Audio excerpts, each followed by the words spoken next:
can't really say why I love running.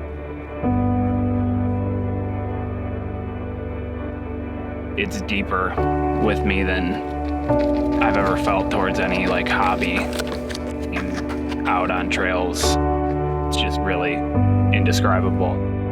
I don't know. It's hard to come by with anything else.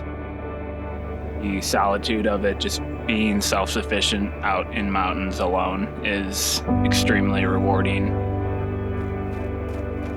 Down to the simple things of when I run on roads, I'll listen to music most days, and trails, it's just not something you need. I mean, the sound of the dirt is enough, and just whatever you're surrounding yourself with, any nature that comes along.